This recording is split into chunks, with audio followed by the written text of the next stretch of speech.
Welcome to Rays of Hope, Masikhanye. The Bible says in the book of Matthew, you are the light of the world. And this program seeks to empower you, the individual, families, and communities, to become that light in the society and make this world a better place. And so this month, in trying to accomplish that mission, we have been looking into the theme of families with the theme that says hope for the African families. And right now we are joined by Pastor Mandla Lupondwana as we are looking into singleness, on being single. What a topic. Very interesting topic. And of course, the interesting thing is that neither of us are single, and we are discussing that. But we've been there before. Yes, yeah. we have been there. And of course, neither of us are single, but we are here. Well, we are starting this conversation, of course, as we have been doing for the last 4 weeks. We look at the topic from the biblical perspective, and that is why we have you as our resident pastor. One looks at the Bible and one hears what has been said. You know, one of the verses that has been used is, it is not good for a man to be alone. You know it, Yes. there you are. Yes. And so that seems to have been used to communicate God's attitude towards singleness, that God plans for everyone to get married, and that when you are not married, it's not good. It's not good. Somehow God is disappointed by that. Yes. Talk to me about that. You just to add to the question. Sure. It's worse for ladies in certain contexts where someone did ask for marriage. Sure. And you turn it down for different reasons. Sure. Ne? And then later on it delays to come or doesn't come. And then people say, it's not good for a man to be alone. And you get the sense that you're really disappointed. God. Sure. You should have grabbed whoever came along who wanted to get married. The text, it's not good for man to be alone. This is what God says before He creates Eve. Sure. And we've understood it generally in two ways. One, it's not good for a man, that is gender. Sure. To be alone. Sure. So the man has to get married. Yeah. And we've heaped a lot of pressure on men to get married for that. Secondly, it's to simply say it's not good for people to be alone. Here we've smuggled that man there to say, well, it's probably just human beings. Sure. And so we've wanted everybody to get married. Sure. And that's what happened. Now, after the Tower of Babel, people go to different parts of the world, different languages.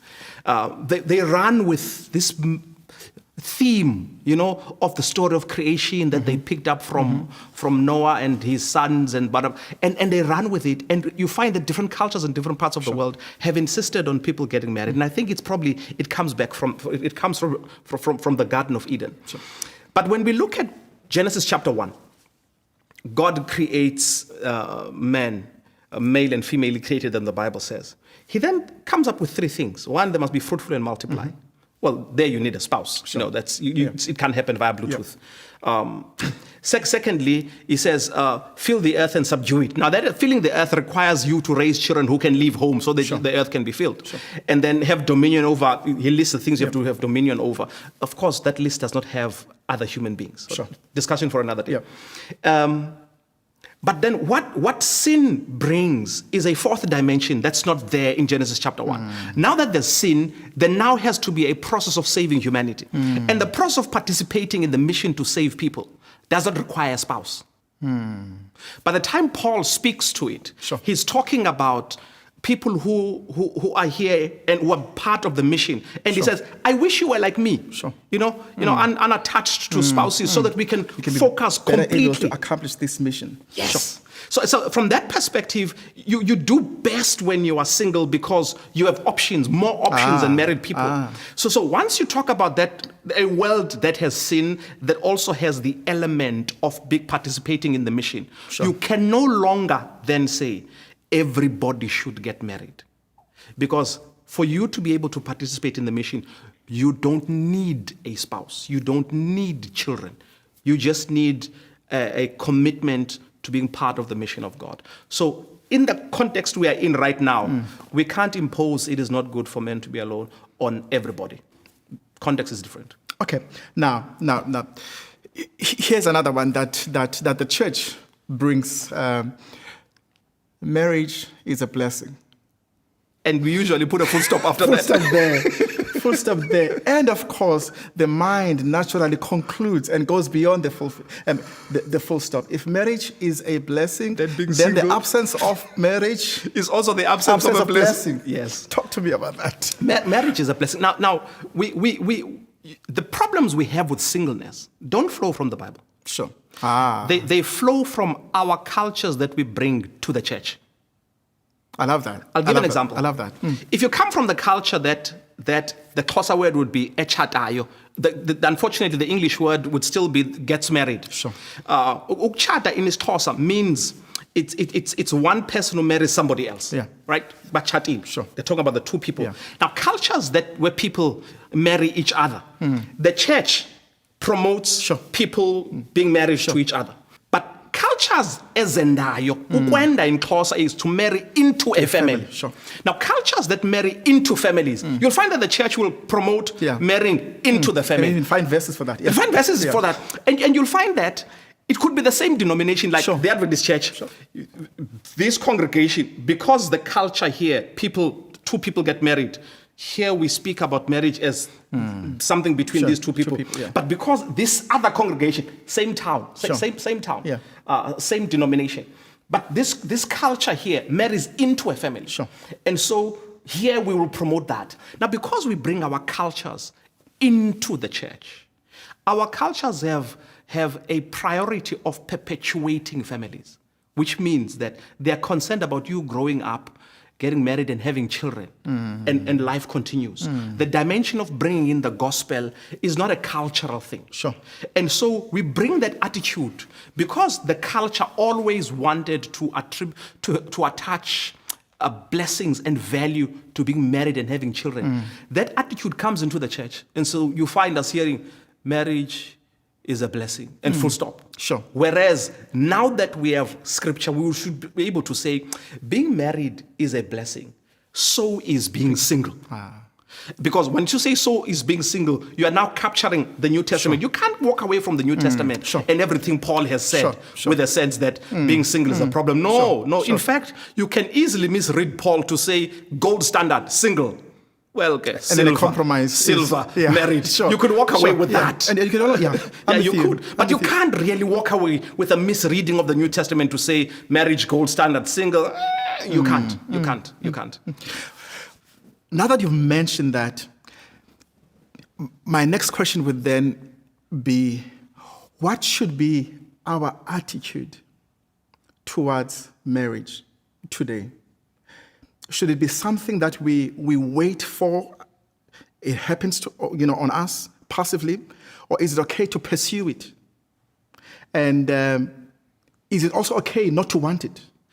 When you listen to Paul, New Testament, you get a sense that you have the option to not pursue it, and the option to pursue it. Okay. There's nothing wrong in wanting to be single. Your parents may not agree because they want grandchildren. Yes, but there's nothing wrong. Biblically in wanting to be single. And God is not displeased by that? No, God is not displeased. Okay. God, if he was displeased, he would have a serious problem with Christ who never got married. We're going to have to end there. We're going to touch on that. Sure. So he's not displeased by that. Sure. So there's nothing wrong in choosing to pursue singleness. But there's nothing wrong in wanting to be married while you are single. There's nothing wrong with that. Sure.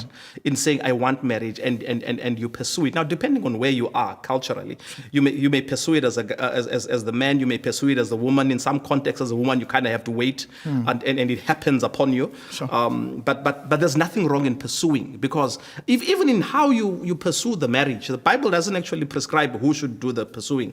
That is left largely to be a cultural thing. So you are not sinning by approaching someone to say, I think so. Yeah. So you can want it, but what is important is for us to understand that not being married, even though it may have been something that you wanted, does not mean you have disappointed God, or you have sinned, or you have not fulfilled your potential. It simply means you just did not get married, and for a number of reasons. It doesn't mean the Lord has not blessed you. It does not mean that there's something fundamentally wrong with you to a very large degree. It's just that sometimes we run out of stock in the sense that there are more men than women, and then there are more male correctional service inmates than there are female correctional service inmates. There are more men who are involved in criminal activities. Unemployment generally hits more men than not. So you find that eventually by the time as a young lady specifically, you want to get married and settle down, there are far fewer men that are available. And so sometimes you just don't get married because we just ran out of stock. There's just no stock. You're there, eligible. You could make a wonderful wife. There's just no stock. And the stock that's available, you honestly don't want that stock. You'd rather be single. So it's not because God has disappointed you. In a sinful world, we do run out of stock. That's very important. I'm going to have to let you repeat that. Are you saying that? Because it's very important for our listeners and our viewers that are watching us. Are you saying that there are times when being single is better than being married? Yes, there are. Look, and I want you to happen. Can I take it a step further? There are people who are so miserably married. They really want Jesus to come again. And that's not for religious reasons. They just want an out here. And so it's not. And as charters will win. It's let's not get into that. But there are times when you can be married and not be as fulfilled as someone who is single. But of course, generally as people, we feel, I want to find out myself. I want to go there, find it unfulfilling, and then make a plan. But it's not always a question that because you are single, you are missing out on life. That's not the case. You are missing out on God's ideal for you. In a sinful world, we start out far away from God's ideal. By the time you die, you haven't even come close to that ideal. This is why we look forward to the kingdom, because there we will at least be able to taste what God had intended for us. But this side of eternity, we make the best we can with what sin has brought to the world. Now, of course, when we were talking earlier on, you mentioned the example of Jesus, being single. There are, of course, other characters in the Bible that are single. And what are the implications of that to a single person watching this? Jeremiah, I think Jeremiah wanted to get married. And the Lord says to him, hey, things are going to get bad. And because things are going to get bad, don't get married. Now, I honestly think of all the things you could be called to do, I understand Hosea's issue may have been a bit embarrassing. But Jeremiah may have wanted to get married, and here he is growing up without a spouse because it's part of the mission. Which means that the idea of being single is older than the New Testament, even in the context of the church. So we shouldn't impose being married to anybody. If you want to get married, let's help you by all means, pray with you and so on and so forth. If you want, because sometimes we pray for people to get married who don't want to get married. But if you want to get married, let's pray with. But if you don't want to get married, it's okay for you not to get married. And there are biblical characters who've done exceptionally well in life, who we can look at and say they were successful. I don't think anyone can doubt that Jeremiah was successful in life. No one can doubt that Paul lived a very successful life for what God had called him to do. And no one can really look at Christ and say, man, parents must have been disappointed. There were no grandkids. You can't say that. So we shouldn't associate being single with not being successful in life. And I'm not even talking about money. I'm just talking about living a full and successful life so that by the time you come to an end of it, you're like, you know what? This is it. I've done it. I've run my race. I've finished the course, and I'm ready for the next chapter. Paul is able to say that, having been single. I think every single person listening to us today can afford to say the same thing. I love that. Now, tell me, do we need special programs as a church now? As a church, you are a pastor, in the church. Do you think we do enough to let our children, to let the youth, to let single people know that singleness is a possibility? No, we don't. I think because of the phrase, hope springs eternal. We are always hoping against odds and against the numbers and against what we see that our children will get married. Now, each parent probably hopes that my children get married, yours may not, and we'll pray for you and your children, but I'm hoping that mine will. If we are all having the same hope, then we don't get to prepare the children for the possibility. And it's something that we can do intentionally. But sometimes we're driven by the fear of of sounding as if we are downplaying marriage. And so because we are afraid of appearing like we're downplaying marriage, we tend to run with married and be quiet about being single and hope that it'll sort itself out of time. Sure. And sometimes I have also noticed, and I do want you to comment on that in the few moments that we have, is that sometimes we use marriage as something that motivates people to live good, to live better, as opposed to using salvation and the story of the cross as the major motivation for living good. That we took from our cultures.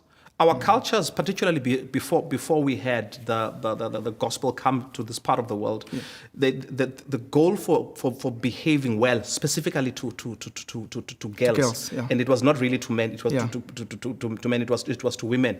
The reward was, you will get married. We had cultures where that involved virginity testing. And that culture has come into the church. Sure. And this is why you can hear people use marriage as a motivator for good behavior. Sure. Marriage as we tend to speak about virginity, especially to girls, simply because that culture has been brought into the church. Sure. Whereas in the church, our behavior flows from our relationship with Christ. It doesn't flow from the possibility of getting married. Because once someone says, well, I've given up on marriage, what then happens? Sure, yeah. Should the person be promiscuous? No. That's the unfortunate part of bringing culture into the church and having that overpower what the gospel communicates. So for anyone who's listening now, you don't behave well. You don't take care of yourself simply because you're hoping one day you're going to get married. You do so because you've been saved into an abundant life that calls on us to live that great life. And there's more to life than waiting patiently for marriage to come. And one day it doesn't come and you feel disappointed. Abundant life. Pastor Mandla Lupondwana, we have to end it here. Thank you so much for joining us. Thank you. Our viewers, thank you for joining us. We trust that you enjoyed this segment, but we are not yet done. Please stay tuned and we'll be back soon.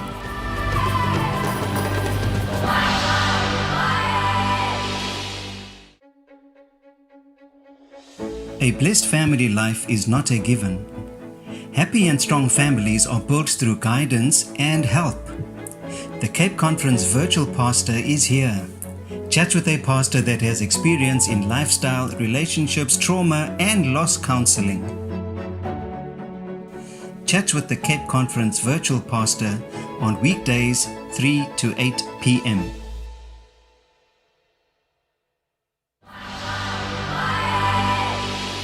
Welcome back to Rays of Hope Masikhanye. I am Sivu Kotela. I am still your host. We are continuing still with our discussion on being single.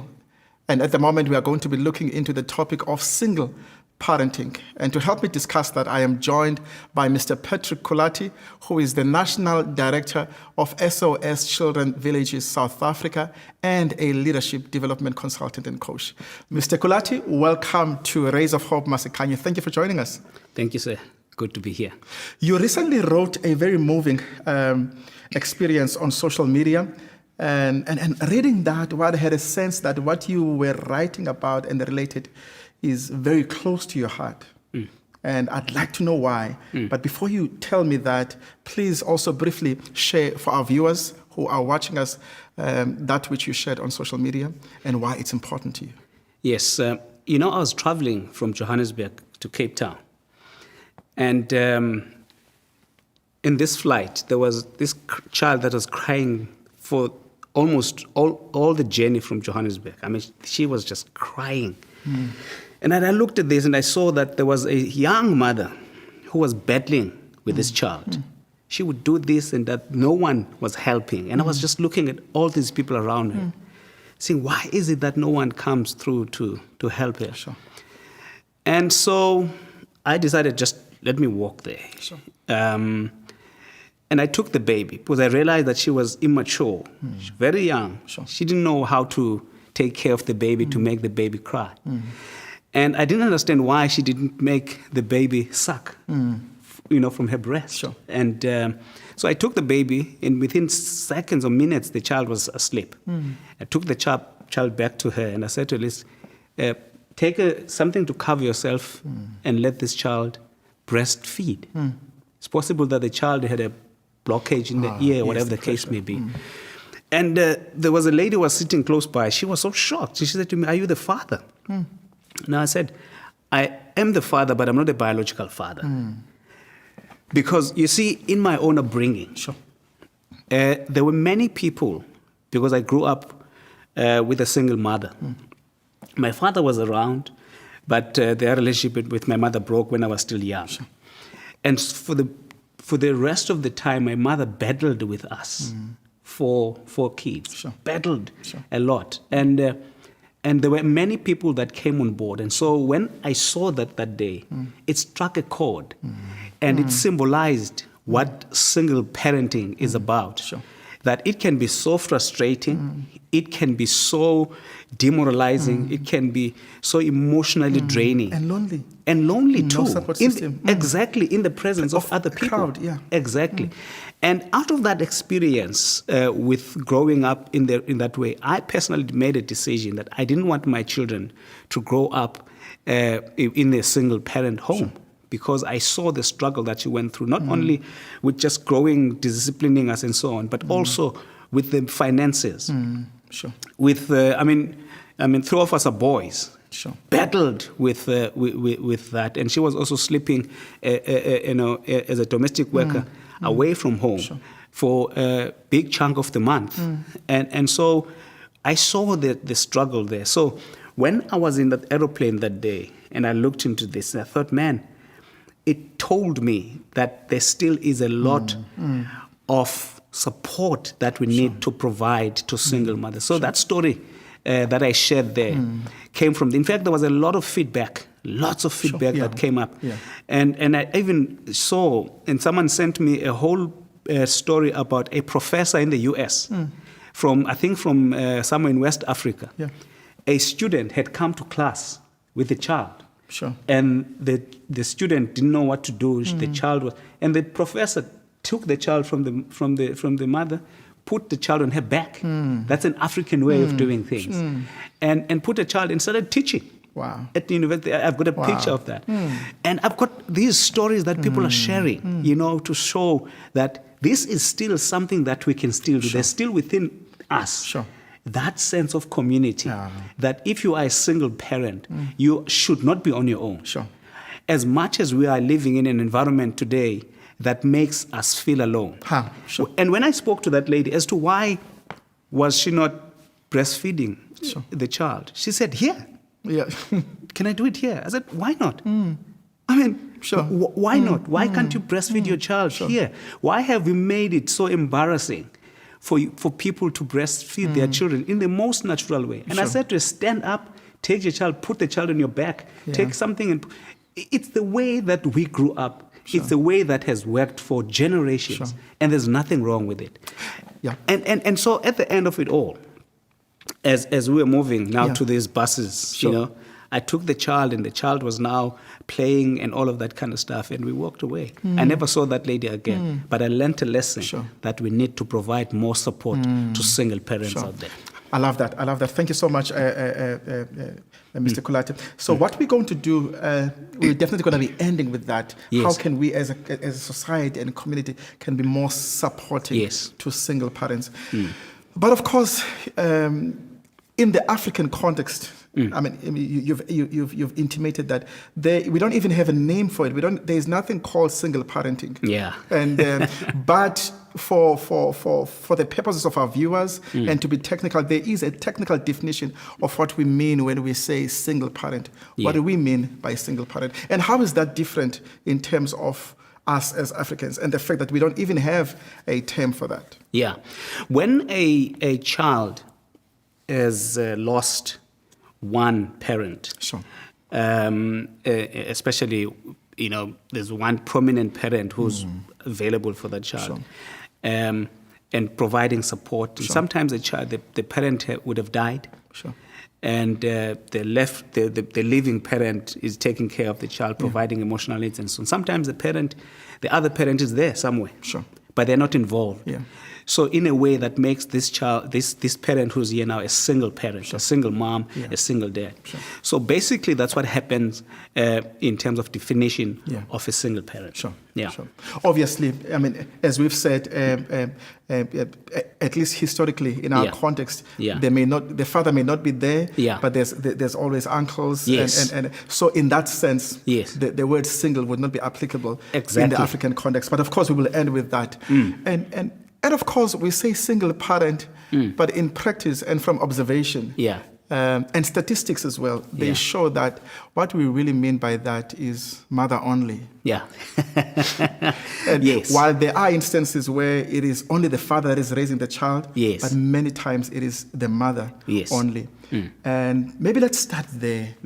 How can we now help and encourage the distant parents, and in many cases fathers, to be more involved in the children that they don't live with? Look, yes, mostly, especially in South Africa, a lot of children grow up without the presence of a father in the home. Sure. It could be because the parents were not married when they, or they were not even cohabiting when they were together. You know, the child was born. It could be that they divorced. It could be that the one died. Sure.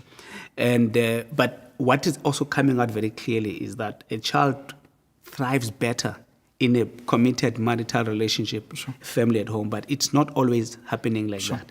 So what then happens is that person who's away, mostly the guys, there are many reasons. They may have had a huge conflict between these two people. They may have been rejected by the family. They may have lost employment, whatever the case may be. But a lot of the times, it is because a lot of them are irresponsible. They just plant and walk away. But let's talk about that parent, that father, who wants to be involved in the growing of that child. There are many things that people have looked into. If they are in the same city or town, that parent can come and fetch the child. I remember reading a message from a single mom who says, my daughter was saying, oh, I wish I could be like so-and-so, whose father came and fetched her from school today. And you see the impact that it's making on that child. When other children are being fetched by their fathers or parents, but this one does not. So the first thing that could happen is that person, especially if they are in the same area, they could be present, they could go there, they could take the child out, they could be involved in their day-to-day lives. They could also, even if they are away, they could also contribute financially. Let's say they are not working, but there could be other ways of contributing, making an effort to show that, you know, I'm part of this baby, I'm part of this child, I'm supporting. I might not be in a relationship with the mother, but I'm here, or with the other parents, but I'm here to support. Now, these days, if you're far away, there are many ways in which you can. I mean, there's online videos, there's regular contact, you know, making point that the child is with you on holidays and things like that. But also, you know, I remember I was at hospital once, and I saw this.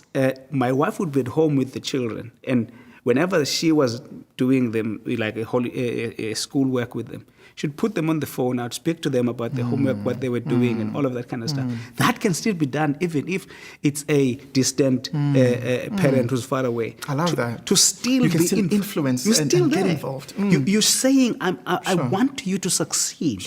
I'm here to provide this support for your schoolwork. I'm here, you know. So there are those kinds of things that people can do. You need to be able to try and to put a much more effort now, because you're not here in this house. I like that. I like that. I'm sorry for interjecting. No, that's fine. I mean, they're putting more effort. I absolutely like that.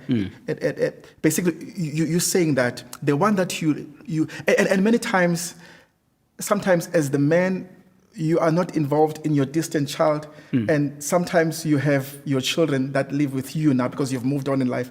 And what you're saying is that the effort that you put here with the children that are with you, you need to put more there, because that one does not have the benefit of your presence. Exactly. I like that. And I think this whole thing must be discussed. It must be, Sure. if for example, I'm married now, Yeah. or my former partner is married as well. Sure. So there must be a conversation, a formal conversation to say, how can I continue to play a role for the development of this child without disturbing the relationship where I am now? So it must not be allowed to be an informal thing that happens. And also there must be a willingness to engage on these issues and put away the anger. Because sometimes there's anger, there's rejection, there's regret that clouds the thing. So we're now talking about the single parenting, which is about the interest of this child from both of the parents that are involved. Maybe we should also mention this because we are men, and now that we are zooming in, because mostly it's us men who are distant and who are not, with the child. Initially, we may have to be. But that thing that comes naturally. So you may have to be strategic and deliberate about it. You can even have to put a reminder on your phone that at 6 o'clock I am calling my child and speak to them about their homework. Exactly. And also because at home... That's intentionality. Precisely, because at home you are praying with these ones. There's nothing wrong with, especially if they just live with their, only their mother. Yeah. Once in a while you pick up the phone and then you can even have a Zoom meeting where they join the rest of the family, pray, and basically you can get involved. That's what you're saying, even though you are distant. Exactly. And this current spouse needs to understand that mostly the guys are so regretful. These children that I'm having here with you are having all the privileges and so on. But there's that one out there, who's battling and so on, and they feel the guilt. But sometimes they turn around that guilt and act as if they don't care. I think the most important thing is that we need to take this matter very, very seriously. But also there are fathers who are battling on their own with children. Where they need also to be supported, but as you said, the numbers are skewed. It's more females, but it's increasingly now a situation where now it's growing that the fathers are also taking care of children. But Pat, we can't close this discussion without briefly speaking about that parent that is living with the child. Yes. What support can we give, and what encouragement can we give? That parent has to live with the child full time without the benefit of a constant second help. You see there, you see that person has strategies that they can put in place. Okay. The family is there. The uncles, the aunts, they are there. You must remember that to grow a child can be so emotionally exhausting. It can be draining. So sometimes you need someone who's going to take off. And so there are other people that you need to build relationships between this child and those people so that the child can feel comfortable going there. Even if they're in a different town, there are other people, there's a church. I mean, that's what the church is there to do, is to provide support. You see, single parenting should not be such a curse as it currently is now, especially when there are church organizations that are there, social organizations that are, particularly in the church. You need to make time for people that are and we need to be tolerant. Sometimes they come to church to just relax. The whole week this child has been giving him trouble, and here the deacon are giving this mother and this child a hard time. So there has to be that kind of understanding that they need to be supported. There are other structures today. Companies are even building supportive systems, around, especially before COVID-19, around how they can provide support to children. So there are those kinds of things that can be done out there. Sure. And I love that. And sometimes, and because you've mentioned this earlier on, sometimes the relationship or the tone of single parenting can also be influenced by how the parents feel about each other, because they've broken up, because they've divorced, because they've fought, and that maybe may affect the child. And sometimes, sadly, we have seen it that there are men who are not allowed to visit their children. And of course, we don't have time to discuss that. But maybe a point to be made there is that your ex-husband may be your ex-husband, but they are never your child's ex-father. Exactly. They are always their father. I learned when I went to stay with my father how a loving man he was. I mean, he spent time on on weekends he would take his guitar and start playing. I could actually see how to be a father. So there may have been conflict between my mother and them at the beginning, but later on, the things that I learned from my father when I went to stay with them. Whoever the spouse is must always think about the relationship of the child and this other parent, and facilitate as much as possible. Because sometimes you won't be there. These people will be together. You need to have facilitated that relationship. Facilitate the relationship between the child and the other parent. Yeah. But Pat, this is where to end it. Once again, thank you so much for having joined us. Thank you so much, Steve. Our viewers, we trust that you enjoyed that segment, but hey, don't touch that dial. We're not going anywhere. We'll be back soon.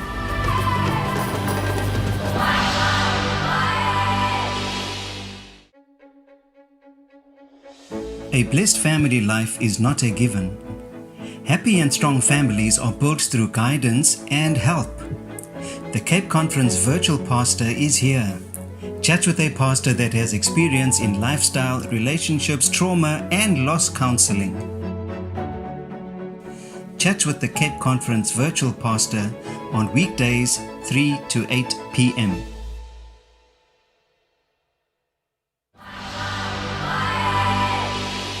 Welcome back to Rays of Hope, Masikhanye. My name is Sivu, and I am still your host. We are continuing with our discussion on being single. And of course, there's no way we would end this discussion without having a single person in the studio. And right now, I am joined by Viwe Mtshontshi. Sis V, welcome to Rays of Hope, Masikhanye. Thank you for coming. Thank you so much. Thank you so much for inviting me to Masikhanye Rays of Hope. I'm delighted to be here. Thank you so much. We really are happy to have you here. I need to mention this. I mean, you are an elder in your church. Number one, you are a leader in a global education, youth, and health development organization. You are an ultra marathon runner, and you don't seem to be waiting. And single but not waiting. Is that important? Thank you so much. Yes, I think it's important to embrace your life to the fullest. Sure. And well, it has not always been like that, Sure. I haven't been always not waiting. When I Sure. was younger, in my 20s, Sure. and also in my 30s, early 30s, I thought I was going to get married because, I came from a family where I had a married mother and father with siblings. I thought it was going to be the same with me. Sure. But, as time passed, I decided to do the things that I've always wanted to do anyway. So that way I'm enjoying life. Sure. Now, I mean, you've mentioned already that it has not always. Now, the truth is there are different reasons why people are single. Some of those is because life has thrown that identity on them. Others got divorced. Others they lost their spouse to death, and like I said, there are different reasons for that. But it Correct. seems to be very important to embrace that identity. But before we get there, talk to me about your history. I mean, of being single. Okay. I went to school quite early in my case. Which means when I wrote matric, I was 15. So I hadn't been looking at boys. So first year at university, I was 16. So it was kind of towards the end that, as I was even looking around that, people were in relationships. So I was in a relationship, but it didn't work.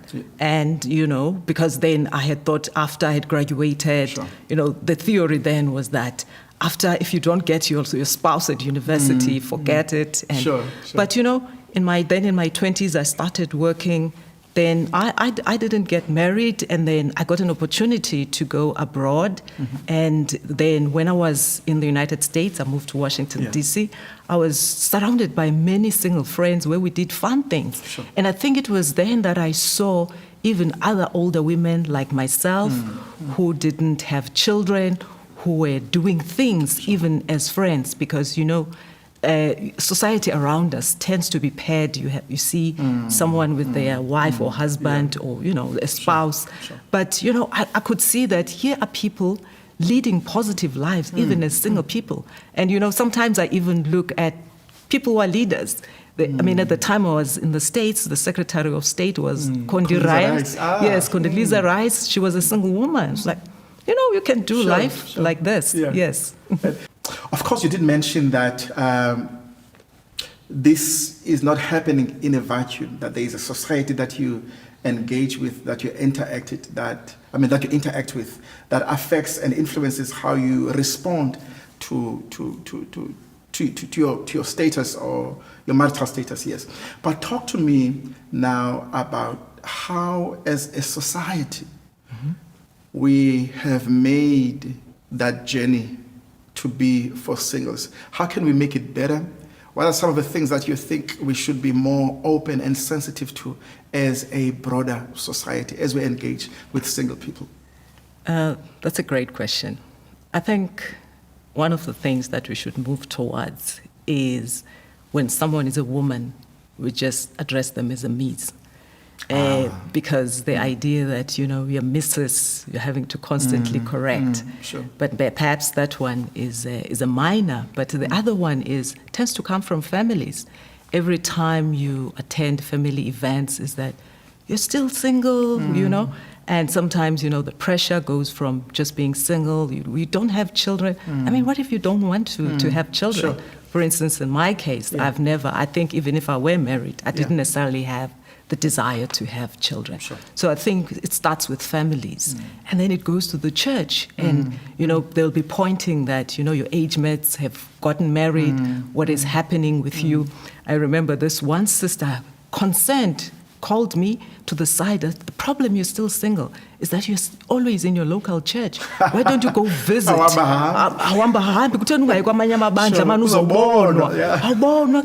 So, I think those things, and you find then that they put pressure on the young person. As a result, the person can even choose the wrong person. Sure. But the nice thing, though, is that as you get older, those questions do die away, because they can say, okay, it looks like this is not happening. This pressure is not working.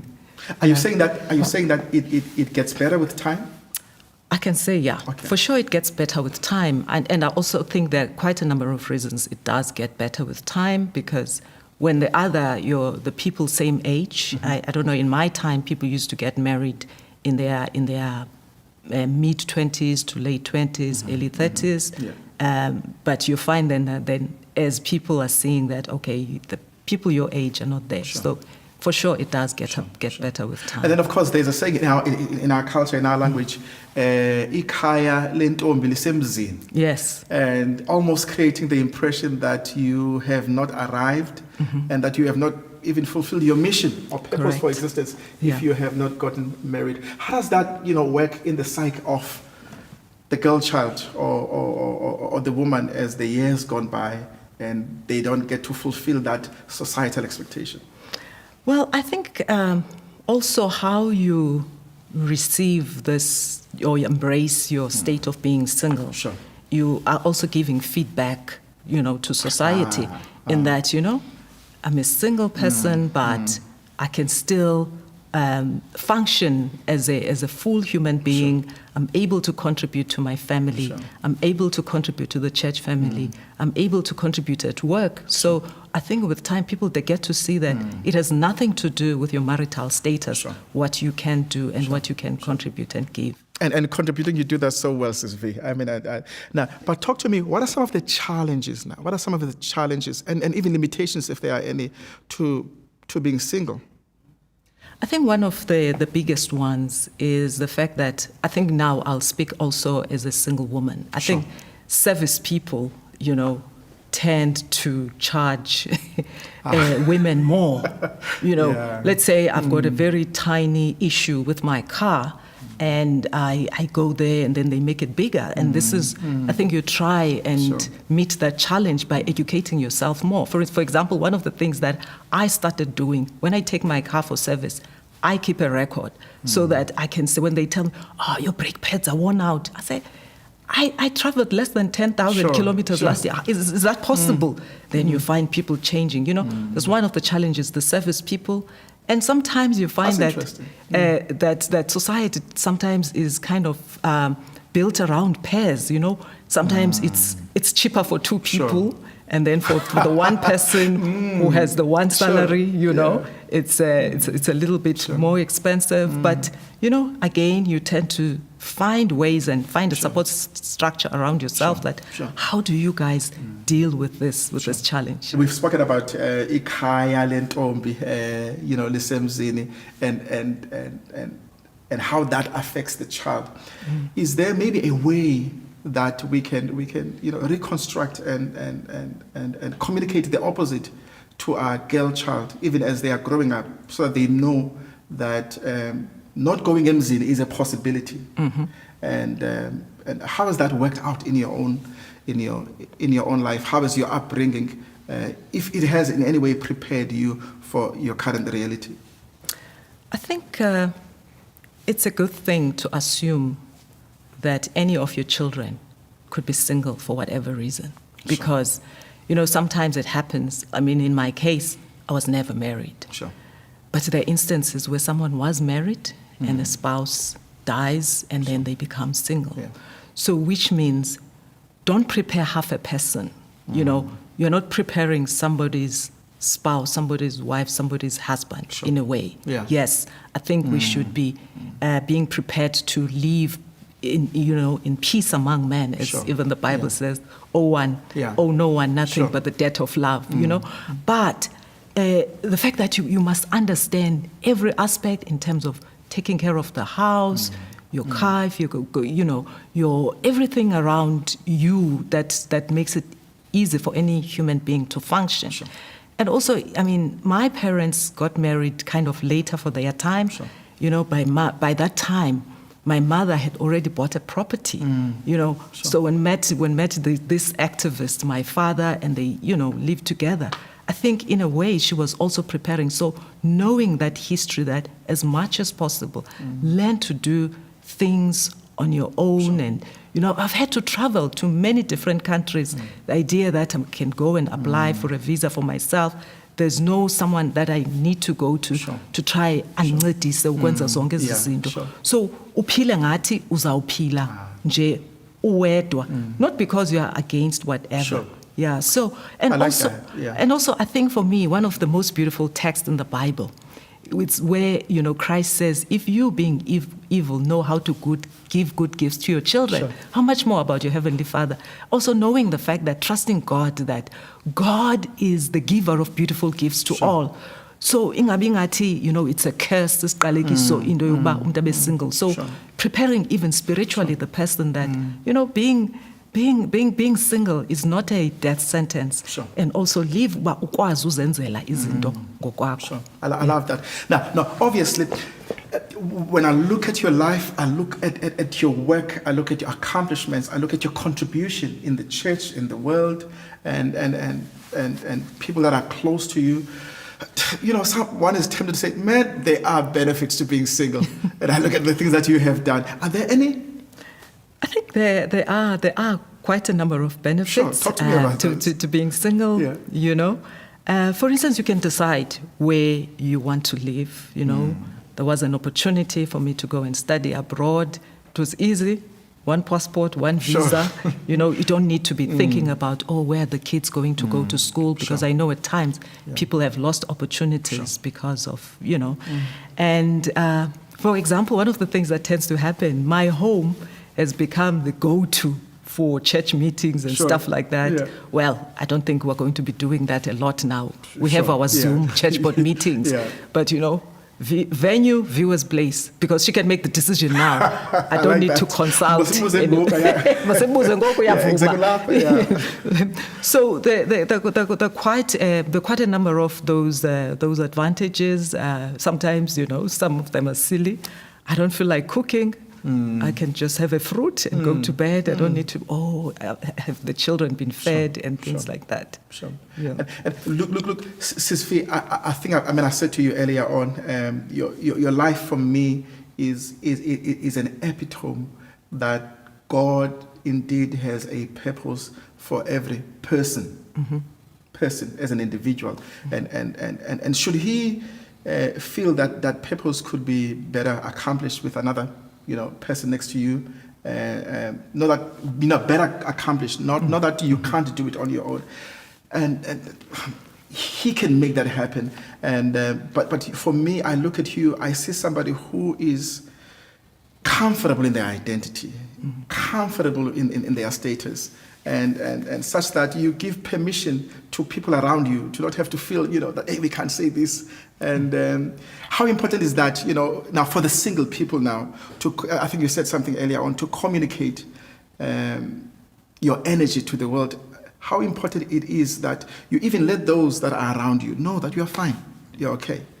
Yeah, I think it's quite important to know that you've got a purpose, you've got a role, because I think even in the context Sure. of having a spouse, of being married, Sure. you still need to be Precisely. yourself. Yeah. I think it's important to embrace yourself, to know that, you have got something to say, you've got something to contribute, you've got something to give. So we should not look at yourself as a half person. Sure. No, and live your life to the fullest.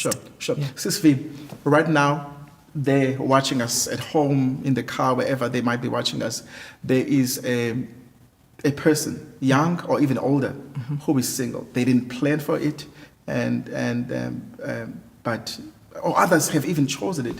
What would you say to them? And they want to be as accomplished, they want to be as impactful as your life is. But sometimes they look around, the society seems to expect less from them, or even some doors a bit closed because of their marital status. What do you have to them that are watching? I'd say to them, enjoy the life God has given you. Do what you love to do. Work, serve, play, and do it to your fullest, because you do not know how long you've got. Sure. So embrace your life. Embrace your life. That is a good place to end it at. Sis V, thank you so much for joining us. We really appreciate your insights and your time. Thank you very much. Our viewers, we trust that you were as inspired as I was by having Sis V and the other two guests that came before her. Remember, if you have any questions or comments, write to us using the email address that is appearing on the screen, Masikhanye at cc.adventist.org, or you could also send us a message at the number that is appearing on the screen. And as we end, remember that the word of the Lord says, when you receive the light, don't hide it, share it, and make this world a better place. Until next time, Masikhanye.